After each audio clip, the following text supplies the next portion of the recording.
Yenara ya sasini, eya bo den mayen, mojana na num shegu nyande to ho mayen. Edrumini wo so. I bid you all welcome to AJ Africa. The topics we are discussing, it humbles me a lot. It humbles me because this is reality. This is life, day-to-day life for the people of the continent, as we see. Illegal migration.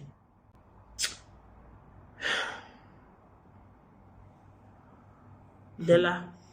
Yes. Illegal migration. Abel. Illegal migration. I mean, you guys, who wants to go first? Well, so for me, I'd like to talk about myself for a while before I come. Illegal migration for me, I wouldn't want to migrate to another country. Not because I'm not feeling the pinch of it. I am very much every single day. I am feeling the pinch of the economic hardship in Ghana. However, I am a patriotic citizen, and I believe that Ghana has a future.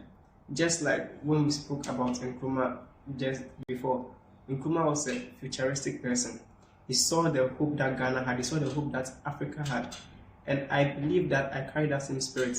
I see that Ghana can also reach a point, the points that Nkrumah dreamed for us to be at.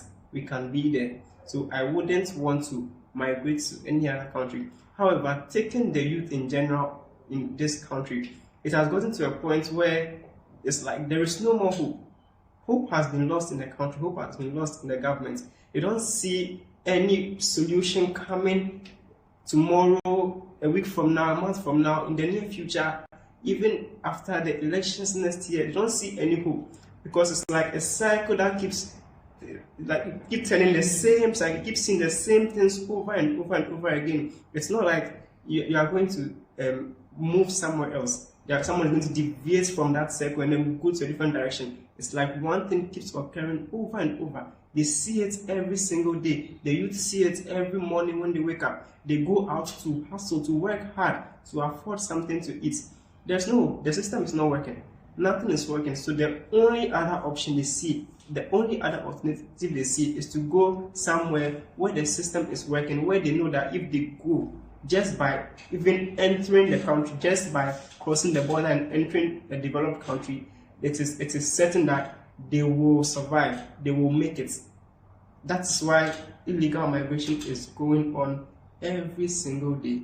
People moving through the Sahara Desert, through Libya, through Spain to get to all these countries. People trying to find easy ways of getting visas so they can leave the country, never to return. It's like now Ghana has become the door of no return. You walk out and then they don't look back. You don't want to regret leaving Ghana. Exactly. Everybody's excited to leave your hometown, your home country. Exactly. That is the problem the youth are facing. Even me, I've even thought of it severally. Because yes, why would I have to go to school, finish school, learn hard, and struggle to get a job to do? Yes, we have a term called stowaway. Mm-hmm. Yes, we hide in the ships, the shipment's goods. We hide in any of them, and we strive. We go hungry for days just because we want to come out in a different country. It's so sad, risking our lives just to leave this country. Why should we leave our country in this pain? Why should we struggle? Why should we suffer? Why should we just make a living so difficult? Our leaders don't think of us. They make any option we get. We just want to leave because even the legal ways we have to leave the country are not provided. We go to airports and we struggle. Some people even don't give us flights at airports. The airport terminals are not even working effectively. Which country has this kind of bad situations that make the people suffer so much? Even when I want to go and do business, I can't go to a different country. So the only option is to go illegally. Through deserts, through anyhow, risking my life. And I don't think these things are common in other countries. Why? The system is working. Why can't our system work? Yes. So bad. It's very, very disheartening. Desert migration. Yes. To Europe in the hopes of getting greener pastures. why have we gotten there as Africans? Loads and loads of boats of people are being left to die in the Mediterranean by Europe and by North Africa because nobody wants to take claims of these migrants who are trying to go into the European lands to find ends meet. I mean, what are your thoughts? Well, so we keep hammering on this point. The government, the people in position are not making life easy for you. If they don't make life easy for you, what other alternative do you have? What other option do you have? You like my brother said here, you can't even get the visa the legal way in order to go out of your country. So what other way do you have? You have to risk your life, pass through the desert, in boats on the Mediterranean like sardines. It's a bit funny, but very, very sad. They have to go through all this, and they have to risk their lives. They know that if they can just risk their lives and by chance make it to their country, they will survive. They are able to do that without fear of death. Without fear, exactly. They are risking their life. To them, it's like they would rather die trying to make it somewhere else than try to live and survive in their own country. The African living is just like a movie. Yeah, just like a movie in the action movies we see. We have a mission, and if we don't get there, we are not giving up until death do us apart.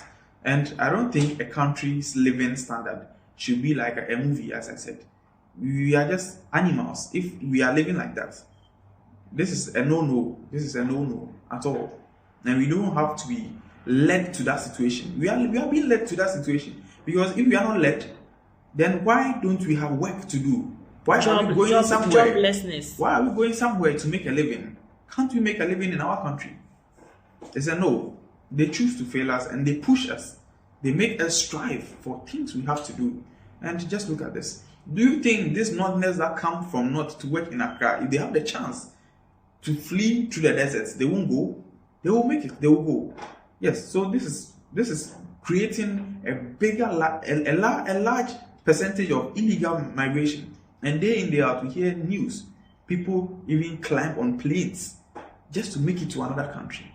Just risking your life through a plane. Not in the plane, through the luggage point of a plane, even entering the tie points of a plane, just to hang on it to just look at this. We are risking lives.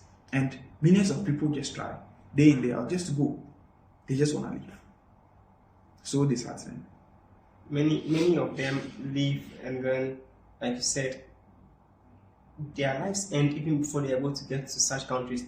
And some of them who are able to make it there, the countries do not even want them. They don't want to accept migrants into their country because of course they feel they are coming to take over their resources. They have to share their space with them, and they will not have that. So it's up to us, our government, to ensure that we are able to use what we have. We are able to find space within our own country in order to survive, in order to be able to thrive. Because if nobody else wants you, and your only other option is to go to a place where nobody wants you, while you are in a place where people want you, however, you can't survive. You are unable to survive. So the only other option is for you to go to a place where no one wants you and then try to survive. Because even if you don't want you, at least when you get there, you can find a way to survive. Yes. So that would be the only option for most of the Ghanaian youth and African youth, sadly. So however, it is risky. Yes. Very risky. It's very risky. Snake bites. And when they on the deserts, I learned that some of the agents that take them through the desert, sometimes if they're unlucky, they take their money and they leave them to their fate. Yes. You know, on the desert. Others too get you somewhere and they demand twice, 3 times the amount that was agreed. And sometimes some of them have to be stuck in Libya, Morocco, doing menial jobs just to make enough money to continue the journey. Sometimes people are sold on human markets in Libya and in Morocco just for them, just because they tried to, cross over into Europe and they were captured. Some are even skinned alive and murdered. Yes. I watched that CNN presentation on what happens to the migrants, and it was terrible, terrible. So I now understand when you say the leadership of the continent are eating the crumbs that they are even the bread and they are eating the bread, and they are still eating the crumbs because the crumbs are not even getting to you down there. Yes. That's why you want to go into another man's country. We don't even get particles. The particles are not even dropping. Yes. And I think that it's high time the youth, opened up. Yes. To finalize this, what is your advice to the youth on the continent? I'll start with Eli. As youth, first of all, we need to unite because in as much as we want peace, we want the betterment of the country, people are influenced by money. Yes, these politicians come, give people money, and change their motives. Meanwhile, we are all struggling. Yes, as youth, we are crying. You hear complaints day in, day out, everywhere. But someone somewhere will take an amount and vote for someone who we know won't help the country. So I don't think we have the unity we need. As a youth, we have to unite. We need to stick to one plan. We need to make our aim and our priority the same. We are working hard to make Ghana a better country. We are fighting for our country. We need to have that mindset, and we need to work hard towards it. So I think when we have the mindset, when we are unique, when we have the unity we need, we are stronger together. So we can fight and select the possible best option that we have to lead us. And I think from there, the possible implications that will come on us won't be negative as we are seeing now. Yes, we have to select good leaders. We have to strive for the better. We have to work hard. Yes, and of course we have to pray because yes, when we have a life, we have everything. We have to survive, pray, work hard, and unite. I think when we unite, we can do it together. So unity with purpose. With purpose, yes. And with a mindset. A mindset of getting involved and making it better. Yes. For future. Yes. I believe when we have to make it better, we have to start on our own, making things better, uniting and fighting. And if you said that, you mean taking political power where you can make. Yes, exactly. We can select good leaders. Yes, we have youthful people that have good mindsets. In France, the president is young and he's doing great. I don't think France will complain of their president. Yes, it's high time we change the system in Ghana. The people just come and misuse our resources and eat the bread. No crumbs, nothing. Yes, we need help. So yes, we will have to unite. Wow. I believe the youth we need to rise up and wise up. It's the days of voting because you feel you belong to a political party, you owe some kind of allegiance to them should be over. The youth need to be able to look at policies of governments, look at policies of these political parties, look at what they have achieved in the past, and look at the promises they keep making every 4 years to elections. They come to your various constituencies and then you give them the power, and then for the next 4 years you don't see them, you don't hear of them.